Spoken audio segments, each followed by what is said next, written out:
Princípios de bioestatística. Aula 3, parte 1. Variáveis aleatórias e modelos probabilísticos. Nesta primeira parte da aula, nós vamos estender o conceito de variável, definindo o conceito de variável aleatória. Além disso, vamos entender por que as variáveis aleatórias são importantes para a estatística, nessa parte de probabilidade e também muito importantes na parte de inferência estatística. E definir alguns conceitos relacionados às variáveis aleatórias, como distribuição de probabilidades. Os outros conceitos ficarão para as partes posteriores. Vamos começar tentando responder a questões do tipo: em uma determinada localidade urbana, o número médio de filhos por mulher é 2,5. Qual que é a probabilidade de se escolher aleatoriamente nessa localidade uma mulher que tenha 2 filhos, ou que não tenha nenhum filho, ou que tenha mais de 3 filhos? Em um grupo de pessoas, a probabilidade de encontrar uma delas com TOC, transtorno obsessivo compulsivo, é de 0,20 ou 20%. Nesse grupo de pessoas, qual é a probabilidade de selecionarmos aleatoriamente uma amostra de 10 pessoas e encontrarmos 2 pessoas com TOC, nenhuma pessoa com TOC ou todas as 10 pessoas sorteadas com TOC? Bom, pensando na primeira variável, poderia chamá-la de número de filhos de uma mulher. Os valores que a variável 1 pode assumir são os valores inteiros maiores ou iguais a zero. 0, 1, 2, 3, 4, 5, 6, 7. E como o fim, né, nós desconhecemos qual é o número máximo de filhos que uma mulher pode ter ao longo da sua vida reprodutiva, então ficam as reticências ali no final. A variável 2 é o número de pessoas com TOC em uma amostra de 10 pessoas. Então, nesse caso, os valores que a variável 2 pode assumir é 0 pessoas em 10, uma pessoa, 2, 3, né, a 4, 5, 6, 7, 8, 9, até todas as pessoas da amostra com TOC. Então, nesse caso, essa variável 2 é um pouco diferente a de cima. Aqui na variável 2, nós conseguimos delimitar perfeitamente os valores que ela pode assumir, enquanto na variável 1, nós delimitamos a parte de baixo, a parte de cima ela fica em aberto. Bom, pensando na primeira variável, número de filhos por mulher, e tentando colocar aqui, raciocinar qual que seria a probabilidade de cada valor da variável número de filhos por mulher. Ou seja, qual é a probabilidade de ter 0 filhos, 1 filho, 2 filhos, 3 filhos, 10, e aí nós temos que parar, então parei aqui 11 ou mais filhos, né? Se nós soubéssemos qual é cada uma dessas probabilidades, né, elas todas teriam que somar 1, que é o que a gente chama de probabilidade total, né? Ou seja, uma mulher, ela vai ter um número de filhos que é um desses números listados aí possível. Então, se eu tiver que apostar e quiser ganhar com certeza no número de filhos que uma mulher vai ter, eu falaria que é qualquer inteiro maior ou igual a zero. Isso eu ganharia com probabilidade 1, né?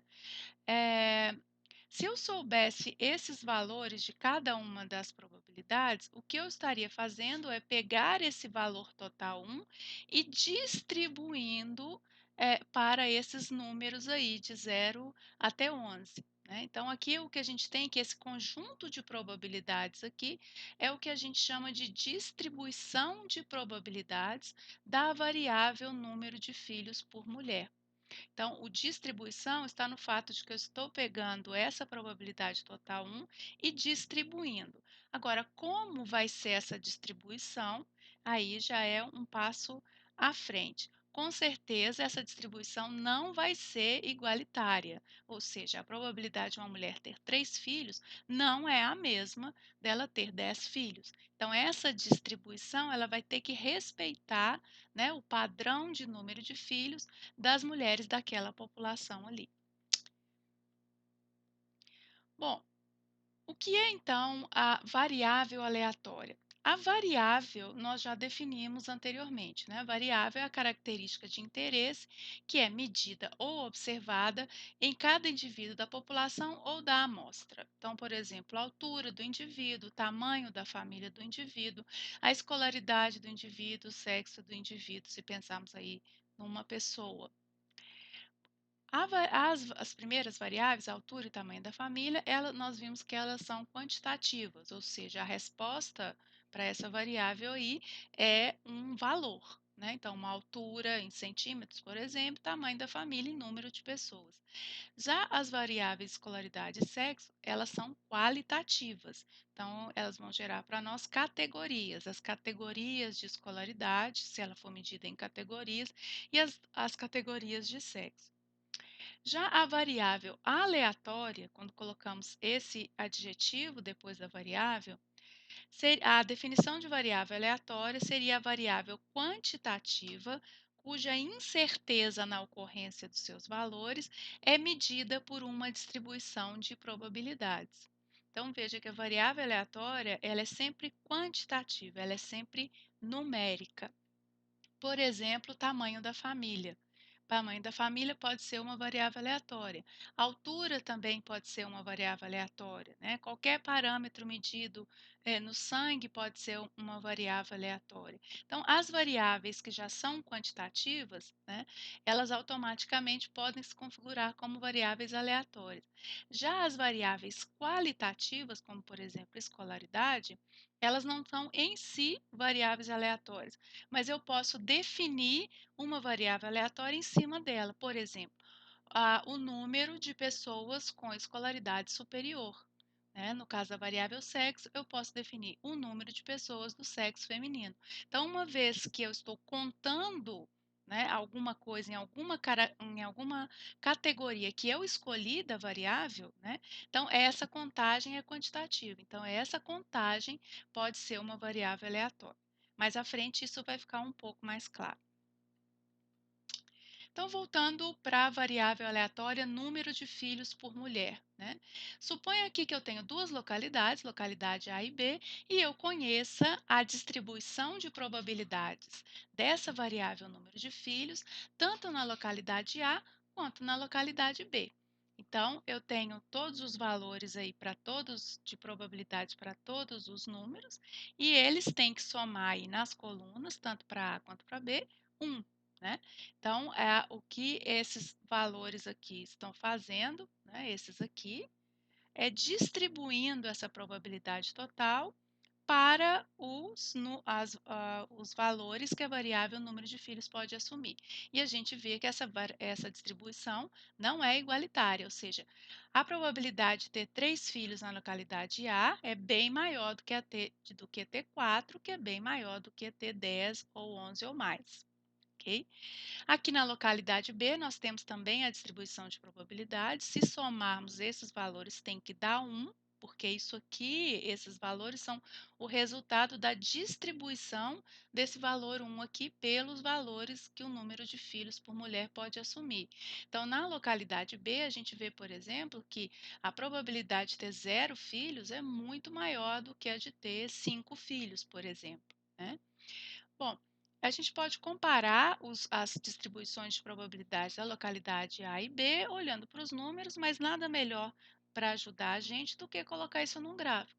Então, aqui eu tenho a localidade A, então há um gráfico de barras, onde a altura de cada barra corresponde à probabilidade daquele valor. Então, o que a gente vê aqui, olha, é que as maiores probabilidades aqui estão entre 1, 2 e 3 filhos. Então, nessa localidade aqui, né, é mais provável que as mulheres tenham 1, 2 ou 3 filhos, né? E bem menos provável que elas tenham, por exemplo, 7, 8, 9, 10, 11 filhos, que é um pouco diferente da localidade B. Então, colocando a localidade B aqui, o que a gente tem é que as barras maiores, representando as maiores probabilidades, estão concentradas nos números menores. Então, aqui, olha, a probabilidade de uma mulher ter nenhum filho ou um filho, né, são as maiores probabilidades dentro da distribuição toda. né. E a partir de 4, 5, 6, as probabilidades já ficam bem baixas, né. Ao contrário daqui, olha, 4, 5 e 6 ainda tem alguma probabilidade de acontecer, né, uma mulher com 4, com 5 ou 6 filhos. Então, aqui a gente pode comparar as 2 localidades, né. Na localidade A, o número, de filhos por mulher, ele tende a ser maior do que na localidade B, onde é mais provável, por exemplo, que uma mulher não tenha filhos ou que tenha um filho somente. Então, completando o conceito de variável aleatória, esse adjetivo aleatória indica que o valor que a variável vai assumir, ele é determinado por acaso, né? Então, a gente só conhece o valor de uma variável aleatória depois que ela é observada ou que ela é medida, o que nos lembra a definição de experimento aleatório, que é aquele experimento onde eu só sei o resultado depois que ele é feito, mas de antemão, eu consigo enumerar os resultados desse, experimento, né. Então, lá é assim que a gente definiu o experimento aleatório. E aqui na variável aleatória também, eu não sei qual é o valor que ela vai assumir antes de fazer a medição ou observar essa variável, mas eu consigo enumerar os conjuntos dos possíveis valores que ela pode assumir, né. Então, eu não sei de antemão de qual o valor que ela vai ter, mas os valores que ela pode assumir, eu sei. E quais as probabilidades que cada valor vai acontecer, que são reunidas naquilo que a gente acabou de definir como distribuição de probabilidades. Então, de maneira alegórica, a gente pode entender a variável aleatória como se fosse uma máquina de gerar valores, né? Como se fosse esse jogo de bingo, né? Então, ele funciona como uma máquina de gerar valores, geralmente de 0 a 60 ou de 0 a 100, né? Então, eu posso entender também a variável aleatória como se fosse essa máquina. A cada vez que essa máquina funciona, ou seja, a cada observação que eu faço dessa variável aleatória, ela gera para mim um valor com uma probabilidade que está definida pela sua distribuição de probabilidades. Então, no caso do jogo do bingo, se ele for um jogo honesto, todas as bolas ali na máquina, elas têm a mesma probabilidade de acontecer. Então, vamos pensar num jogo que sorteia números de 1 até 30, né?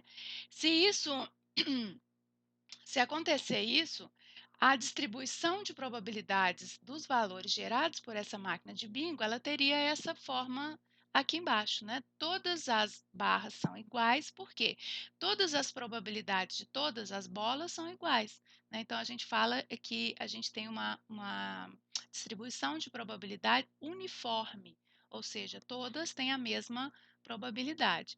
Então, isso acontece porque é um jogo, mas no caso do número de filhos de uma mulher, a gente viu que não é assim, né? Então, alguns valores têm mais probabilidade, outras menos. Agora, tanto aqui quanto na distribuição do número de filhos, se eu somar todas as probabilidades dos valores possíveis para essa variável aleatória, tem que dar o que a gente chama de probabilidade total, que é